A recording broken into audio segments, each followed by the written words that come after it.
में 3 महीने से बारिश नहीं हुई थी। आसमान जैसे रूठ गया था। नीले नहीं, धूल भरे पीले बादल हर दिन मंडराते पर बरसते नहीं। जमीन फट चुकी थी, दरारों में घास तक उगने से डरती थी। रातें अब और भी डरावनी लगने लगी थीं। नीम के पेड़ों से गुजरती हवा किसी और ही दुनिया की लगती, कभी सिसकियों जैसी, कभी किसी के रोने जैसी। दूर कहीं कोई कुत्ता भौंकता तो पूरा गांव ठहर जाता। धीरे धीरे लोगों के दिलों में अंधविश्वास ने पांव पसार लिए। किसी ने कहा देवी कालिका हमसे नाराज हो गई हैं। किसी ने गांव पर शाप दिया है। हर शाम जब सूरज ढलता और धूल उड़ती, गांव के चौपाल पर वही बातें दोहराई जाती। उसी गांव के सिरे पर जहां कच्ची पगडंडी खत्म होकर जंगल की झाड़ियों में समा जाती थी, वही रहती थी सावित्री।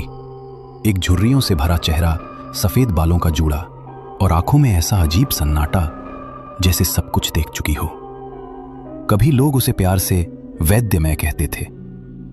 हर घर में उसका नाम इज्जत से लिया जाता। किसी को बुखार होता तो उसकी जड़ी बूटी काम आती। किसी औरत को प्रसव पीड़ा होती तो सावित्री ही दाई बनकर जान बचाती। रात का तीसरा पहर था। बाहर हवा नीम के पत्तों में फंसकर कराह रही थी। अंदर झोपड़ी में दिया कांप रहा था। रूपा की चीखें मिट्टी की दीवारों से टकराकर गूंज रही थीं। थोड़ा और दम रख बेटी, देवी कालिका तेरे साथ है। बाहर खड़े लोग दीवारों के आर पार सिर्फ आवाजें सुन पा रहे थे। फिर एक पल आया, सब कुछ शांत हो गया। बस बच्चे की पहली रोने की आवाज गूंजी। दरवाजा खुला, सावित्री बाहर निकली, गोद में नवजात। चेहरे पर थकान थी, पर आंखों में एक कोमल सुकून। लेकिन उसी पल किसी ने झोपड़ी के भीतर झांका।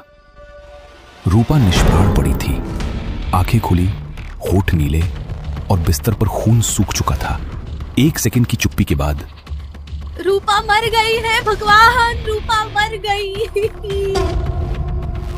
देवी कालिका नाराज हो गई है, सावित्री ने ही कुछ किया है। चुड़ैल है ये, इसने देवी को अपमानित किया है। तू ही थी वहां सावित्री, तू ही थी जब रूपा चीख रही थी। हमने तुझ पर भरोसा किया था और तूने मेरी बहू को मार डाला। मुखिया जी, मैंने कुछ नहीं किया। रूपा की सांसें कमजोर थी, उसका शरीर थक चुका था। मैंने तो बस देवी का नाम लेकर उसका दर्द कम करने की कोशिश की। झूठ, हमने देखा था, तूने कुछ मंत्र पढ़े थे। वो मंत्र नहीं थे, वो प्रार्थना थी। हर जन्म कठिन होता है और मैंने तो हमेशा बच्चों को जिंदगी दी है। तो फिर ये मर कैसे गई? देवी नाराज क्यों है? देवी नाराज नहीं है, तुम हो गए हो अंधे। जिस देवी के नाम से जन्म को पूजा जाता है, उसी देवी के नाम पर तुम ये सब कह रहे हो। बोलना बंद कर, तेरे झूठे मुंह से देवी का नाम मत ले। तेरी दवाओं ने मेरी वंश की जोत बुझा दी। तू चुड़ैल है, तूने श्राप दिया। अगर मेरी दवा जहर होती तो तुम्हारे घर के बाकी बच्चे कैसे जिंदा है? मैंने तुम्हारी खेतों की औरतों को कितनी बार मौत से खींचकर वापस लाया है, और आज एक मौत ने मेरी पूरी जिंदगी मिटा दी। पर वैद्य में लोग कहते हैं तू जंगल में रात को जाती है, कालिका मंदिर के पास। क्यों? क्योंकि वहाँ शांति मिलती है। क्योंकि जब इस गांव ने मुझे अकेला छोड़ दिया तो वही देवी मेरी सुनती थी। मैं उनसे डरती नहीं, मैं उन्हें पूछती हूँ। बस और कुछ मत बोल। तेरी पूजा ही हमारे लिए अभिशाप बन गई है। अभिशाप नहीं मुखिया जी, वरदान था, पर तुम सबने उसे आग में झोंक दिया। याद रखना, जब सच जलाया जाता है तो राख हमेशा कुछ कहती है। भीड़ हिल गई। कुछ लोग पीछे हटे, कुछ और भड़क गए। हवा तेज चली, मशाल की लौ कांपने लगी। इसे जला दो, देवी का कोप तभी शांत होगा। सावित्री ने नवजात बच्चे को जमीन पर रखा, धीरे से उसका माथा चूमा और आखिरी बार भीड़ की ओर देखा। मैंने जन्म दिया है, मौत नहीं। पर अब तुम सबको खुद समझना पड़ेगा, कौन सच में जिंदा है और कौन मरा हुआ। लेकिन किसी ने उसकी बात नहीं सुनी। उसकी झोपड़ी में आग लगा दी गई। लपटों में जलते उसके औषधियों की खुशबू धुएं में घुल गई और उसी के साथ उसकी जिंदगी भी गांव से बुझ गई। वो धीरे धीरे अंधेरे में चली गई, उसी रास्ते से जहां जंगल शुरू होता था। वो जंगल जिसके बीच पुराना कालिका मंदिर था, जहां सिर्फ धूल और मकड़ी के जाले थे। हवा ठंडी थी और नीम के पत्ते सिसक रहे थे, मानो वो सावित्री के दर्द को सुन रहे हों। उसने मंदिर के नीचे की जमीन पर एक गड्ढा खोदा। उसकी उंगलियां मिट्टी में गड़ रही थीं और हर खुरच के साथ उसका गुस्सा और गहरा होता जा रहा था। गांव वालों की बातें, वो चुड़ैल के ताने, वो इल्जाम कि उसने देवी कालिका को नाराज किया, उसके कानों में गूंज रहे थे। मुखिया, तुमने मेरा सच जलाया। गांव वालों, तुमने मेरी इज्जत मिट्टी में मिलाई। मैंने जन दी, जाने बचाई, और तुमने मुझे चुड़ैल कहा। अब देखो, ये मिट्टी तुम्हारा सच निगल देगी। उसने पुतले को गड्ढे में रखा और इसके ऊपर मिट्टी डालने से पहले उसकी छाती पर कोयले से लिखा, तेरा सुख मेरी प्यास। उसकी आंखें जल रही थीं, लेकिन आंसू नहीं थे, बस एक ठंडी डरावनी चमक। उसने काले धागे को और कसकर बांधा और फिर मिट्टी से गड्ढा भर दिया। हर मुट्ठी मिट्टी के साथ वो फुसफुसाती रही, लेकिन उसकी आवाज में प्रार्थना नहीं, अभिशाप था। जो मेरे साथ किया वो तुम्हें लौटेगा। ये मिट्टी तुम्हारी सांस चुराएगी, तुम्हारे खेत सड़ेंगे, तुम्हारा घर राख होगा। देवी मेरी साक्षी है और तुम्हारा अंत मेरा बदला। उस रात हवा कुछ और ठंडी थी। नीम के पत्ते पहले कभी इतनी जोर से नहीं हिले थे। अगली सुबह से मुखिया के घर में हवा ही बदली हुई सी लगने लगी, वैसी हवा जो रूह तक हिला दे। घर में अजीब सी बदबू फैली रहती थी, मानो कोई मरा हुआ जानवर पड़ा हो। उस दुर्गंध की वजह से मुखिया और भी परेशान रहने लगा। धीरे धीरे मुखिया के खेत भी सड़ने लगे, सूखे, मुरझाए, जिन पर मक्खियां भिनभिनाने लगी। एक दिन अचानक उसके घर की गाय भैंसें भी बहुत बुरी हालत में पाई गई, मानो कई महीनों से बीमार हों। उनके शरीर पर कीड़े पड़ने लगे थे। और लता, मुखिया की पत्नी, उसकी तबीयत नीम की छाया सी पसरी रही। पहले हल्की थकान, फिर धीरे धीरे बाल झड़ना शुरू हुआ। तकिए पर काले तारों की तरह गिरा उनका ढेर किसी पुरानी हवा की कहानी सुनाता। एक एक कर उसके हाथों पर गोल गोल नीले हरे निशान उभरने लगे। ना तो आम जख्म, जैसे किसी ने छोटे छोटे सिक्के उसकी त्वचा में ठोंक दिए हों।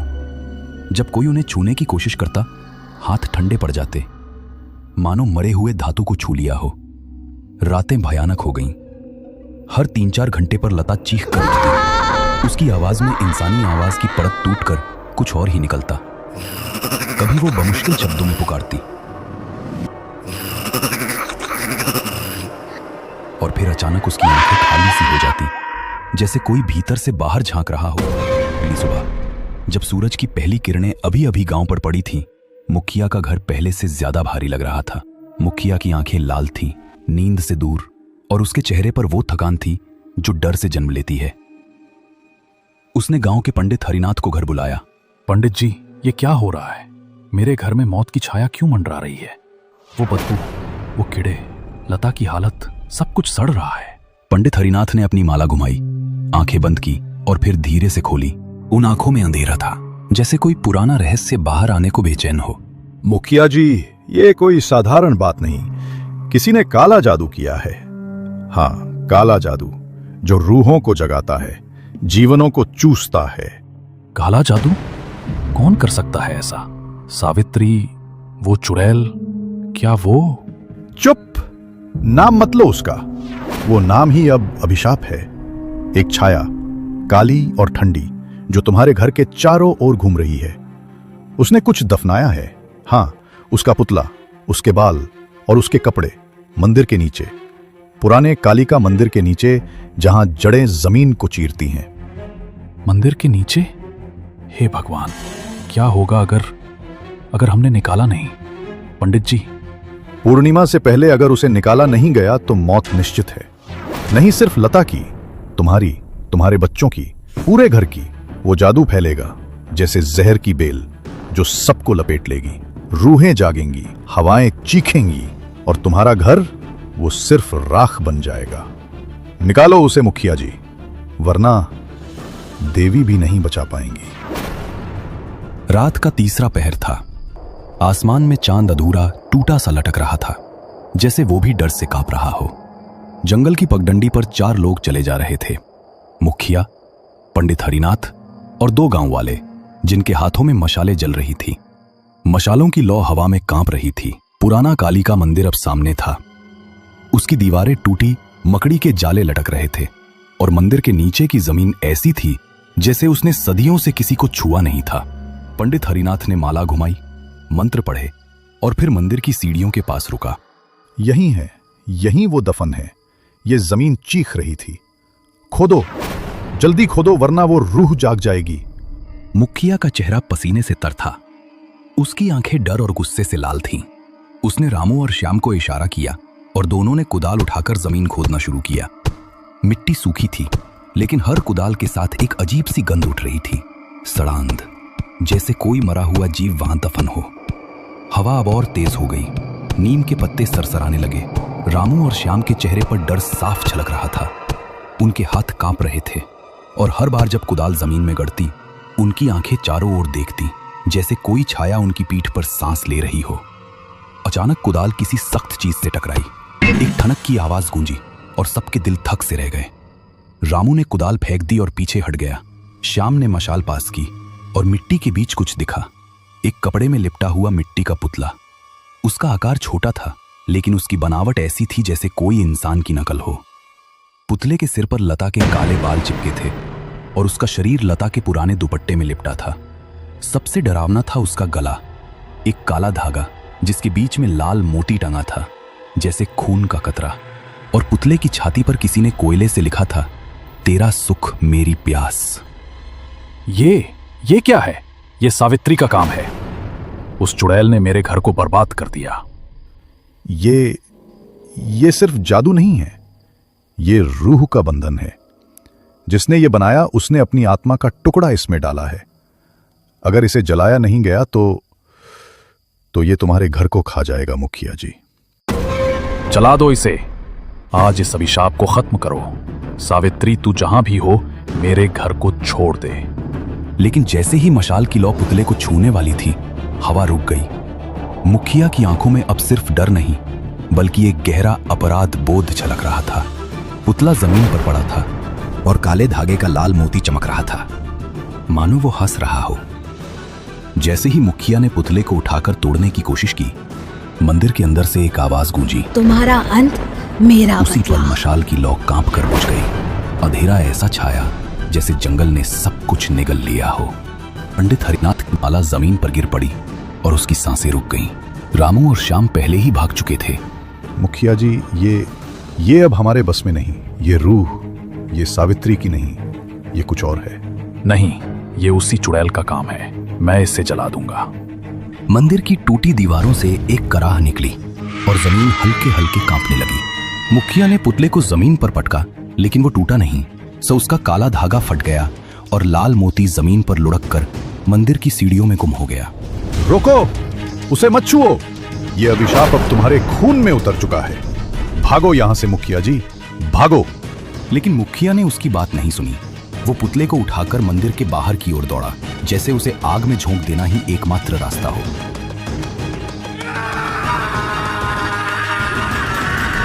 अगली सुबह जब सूरज की किरणें गांव पर पड़ी, खेतपुर में सन्नाटा था। मुखिया के घर से चीखें गूंजी। लता की लाश पलंग पर पड़ी थी। उसकी आंखें खुली थीं, लेकिन उनमें कोई जिंदगी नहीं थी। उसके होठ नीले पड़ चुके थे और उसके हाथों पर वो नीले हरे निशान अब और गहरे हो गए थे, मानो किसी ने उसकी त्वचा में जहर घोल दिया हो। उसके पास पलंग पर वही मिट्टी का पुतला पड़ा था, लेकिन अब उसका गला घायल था। पुतले की छाती पर लिखा, तेरा सुख मेरी प्यास, अब धुंधला पड़ गया था, जैसे कोई उसे मिटाने की कोशिश कर चुका हो।